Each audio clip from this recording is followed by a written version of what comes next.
kami, lagi siya yung broken-hearted, ganun. So, And you think, ate, totoo siya sa'yo? Kung pinupuntahan ka lang niya, kada down siya? Yun nga po kasi yung isa pang point kasi kailan po ba nagsasabi ng totoo yung lalaki? Paglasing po ba siya? Or Uy, kapag magandang tanong matino yan. siya? Magandang tanong yan. Kasi po, ang nangyayari, kapag kausap ko siya, lagi siyang lasing. So tapos doon, talagang pino-pour out niya lahat yung niya, nasa loob niya. So syempre, sabi kasi nila, nagsasabi doon ng totoo pag lasing. So ito naman ako naniniwala na yung mga sinasabi niya, yun talagang laman ng puso niya. Tapos pag matino naman siya, wala lang. Parang walang nangyari. So yun May po. nag-tweet dito para sa sabi niya, Papa Jack, please see things happening in many ways. Nag-set ka kasi ng dapat, hindi dapat. Mga kaibigan, no? Hindi ko po siniset ko ano yung nangyari at hindi nangyari at dapat at hindi dapat. Hindi na pinupunto ko dito. Nalulungkot ako for you, Nadine, that you've waited this long. Actually, You're telling me ngayon na last year lang sinabi ito, tama? opo, But your last year account lang. of being connected sa kanya, yung special connection mo ate, it started way back elementary. Opo kasi, kaya Last year mo lang narinig sa kanya to.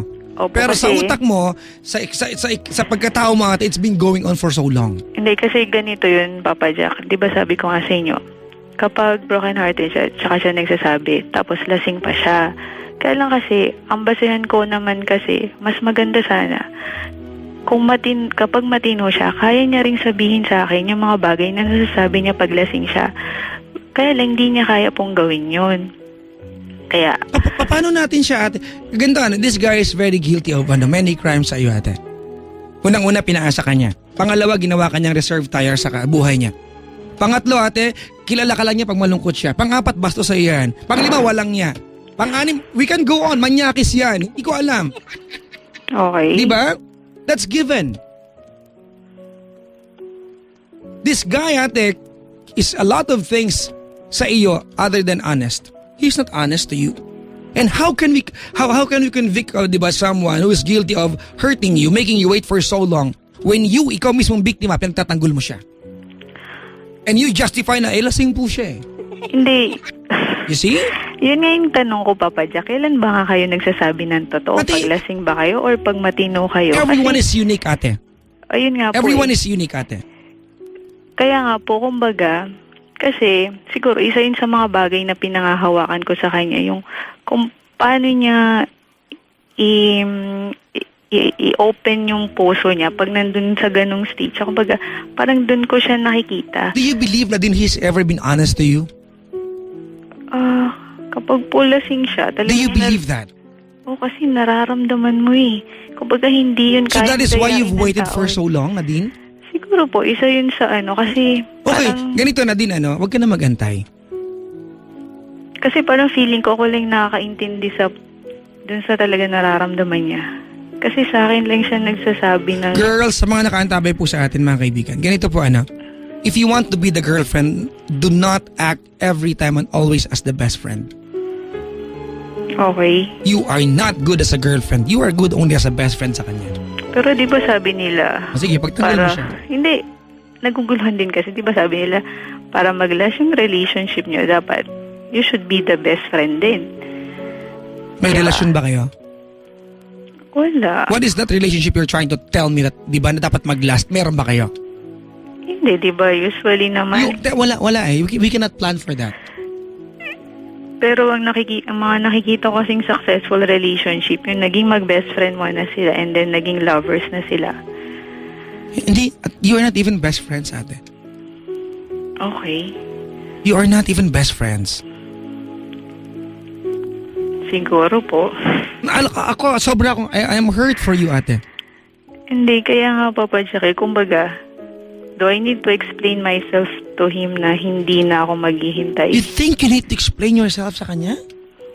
Yun nga po eh. Hindi nga totoo. Parang, kasi ayoko kasing sumbatan niya ako pag nagkita kami. So Wala halimbawang naman susumbatan akong ka niya, ate, ano kayang pwede niya isumbat? Kasi po, minsan sinasabi niya sa mga guy friends niya, meron akong mga bagay na hindi ginagawa, na sana kung ginawa ko. Teka lang, naligaw ako. Malapit ko ng teka lang mga kaibigan, wait lang ha, naligaw ako. Malapit na akong maniwalang normal ito. Sorry po ha. Naliligaw na ako ha. Malapit na akong maniwalang normal tong ginagawa mo sa kanya. Sinasakyan ko na yung paliwanag mo. It's not supposed to be normal. Malapit ko na sagutin tanong Sige mo, po, mga okay kaibigan. lang. Ha? Pag sinagot ko yung tanong mo, it would mean binabalidate ko na tama yung ginawa mo, no? Ganun na. No, ayoko sagutin niya kasi hindi normal tong ginagawa mo. Gusto mo pala magkawanggaw, ba't di ka mag-DSWD ate? Hindi naman po, kaya lang kasi nag-hold back din naman kasi ako. Kumbaga, di ba? Siyempre. Okay, ganda. Malinawin natin ano. Papa Jack, bakit ba high blood ka, nakakabuisit ka, sabi dito sa akin? Ako din, nabubuisit pa ako sa caller natin. Pasensya na po. Sabay-sabay po tayo lang lahat. po. Wala nang problema yun. Hindi, nabubuisit ako si ate only because naawa ko sa'yo. The time, ate, our time in this world is golden, ate. These are golden moments of our life. Life is short. If you waste 1 second of your life, you never get that back, ate, sa buhay mo. And you've wasted so much time with this guy.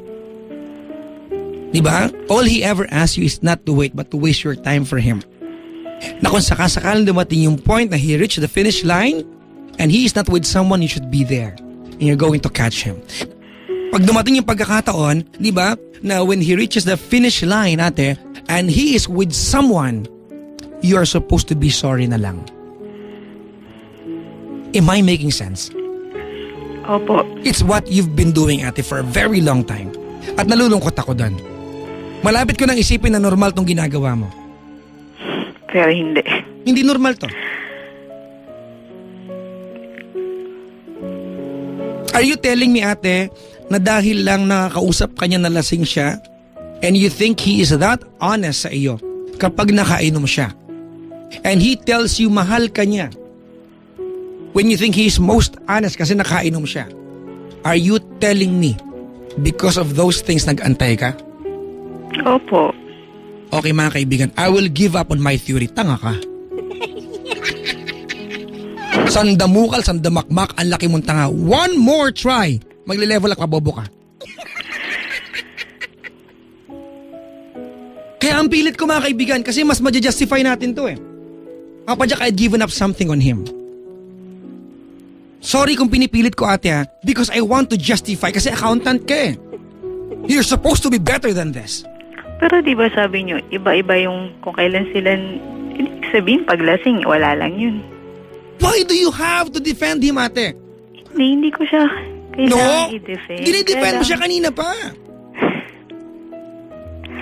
Ano ka ba niya? Ano ka ba niya? Kaibigan. Kaibigan? Kaya lang, di ba? Kailan mo malalaman kung nagsasabi ng totoo yung isang tao or hindi? Di ba? Parang, kasi parang, ano ba? Kasi ako din kasi nagtatanong, how come ba't ganun pa rin, ano yung... May apat akong pinsan lalaki, gwapo lahat ate, galing abroad din. Lahat sila pag nakainom, ate, honest sila, pakikilala ko sa'yo.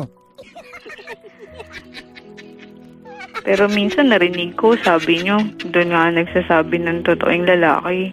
Well ate, ang mga lalaki, they are honest. Generally when they're drunk, sa kanilang mga partners, and you are not a partner. You assume too much. You think you are someone sa buhay niya, you are nobody. Bakit sa akin siya nagsasabi ng mga ganong bagay? Kung dahil you are very cheap. Dahil pwede ka niyang ayain anytime. Because you allow him to do this to you. Makikinig ka lang, cheap ka na. Sabagay. Grabe naman. Kung ano? Napapaiyak tuloy ako. Well, ate, ikaw cheap ka. Ibig sabihin, pag nakinig ka sa kaibigan, cheap ka na. You are not cheap dahil nakinig ka sa kaibigan. You are just being a friend. Pero yung umaasa kang jojowain ka niya dahil nakinig ka sa kanya, it becomes cheap. You become cheap. Bakit mali bang umasa na someday